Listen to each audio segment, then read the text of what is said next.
Ya oke baik. Hari ini saya bersama Roy. Roy merupakan salah seorang anak muda sangat inspiratif bagi kita anak muda di Papua yang berada di luar kota studi Papua begitu.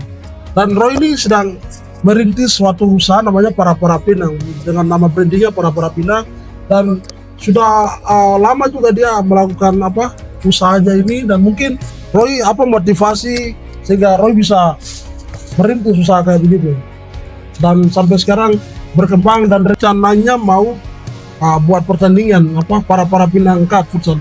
Mungkin bisa ceritakan motivasi bagaimana Roy bisa lakukan hal ini. Silakan Roy. Baik, mungkin motivasi awalnya tuh kembali lagi ke hukum ekonomi, permintaan dan ketersediaan. Di sini tuh sebenarnya anak-anak Papua maupun kita rata-rata timur itu suka makan pinang banyak, cuman ketersediaan barangnya tuh kurang.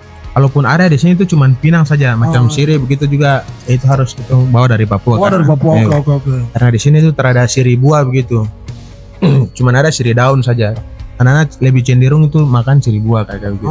Iya. Kemudian untuk bagaimana memperbesar dan juga untuk dikenal luas oleh masyarakat Surabaya sendiri itu kita akan mengadakan turnamen futsal Para Pinang Cup 1. Dan akan dibuka tanggal bulan 6 Juli. Ya, kita rencana nanti mau adakan tuh tanggal 3 Juli 2025.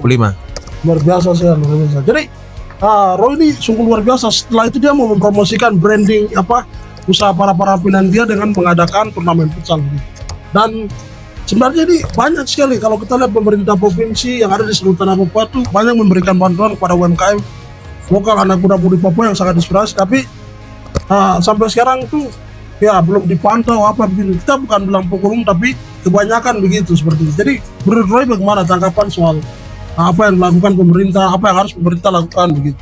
Baik, mungkin yang saya lihat itu pemerintah tuh kasih barang tapi tidak kasih tahu cara menggunakan begitu. Iya. Kemudian tidak pernah pantau. Ngeri. Jadi seolah-olah tinggal saja begitu. Yang penting kita sudah lakukan, kita punya program begitu, tapi tidak ada kontrol dan lain sebagainya, sehingga masyarakat itu tidak tahu barang ini gunakan seperti apa. Kemudian ya pokoknya itu kasih barang tapi tidak kasih tahu cara gunakan, terus tidak pernah kontrol kayak begitu, sehingga UMKM yang sudah ada mungkin selama itu tidak berjalan maksimal. Kemudian kembali lagi ke orang Papua sendiri tuh soal pengelolaan keuangan tuh sangat minim sekali, untuk pengetahuannya itu sangat minim sekali. Contoh simpel itu terkait dengan kredit, terutama yang PNS dan lain sebagainya, itu kadang mereka kredit juga tapi itu sudah kredit yang tidak produktif begitu, sehingga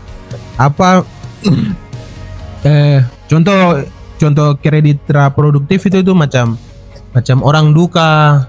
Iya, orang duka Itu tuh tidak produktif sekali, dan juga ada banyak hal juga yang membuat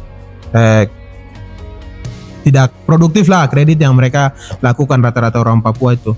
Sehingga ya begitu. Jadi saya rasa perlu untuk kerjasama antara bank dan juga pemerintah terkait dengan bagaimana pemahaman terkait manage finansial ini. Ya, keuangan itu penting, seperti passive income, active income dan lain sebagainya, itu tuh penting. Saya rasa di Papua itu kurang pemahaman seperti itu.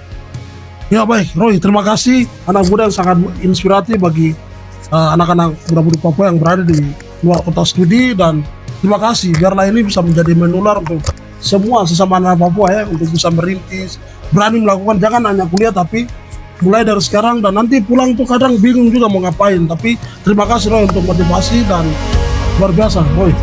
Siap. Oke.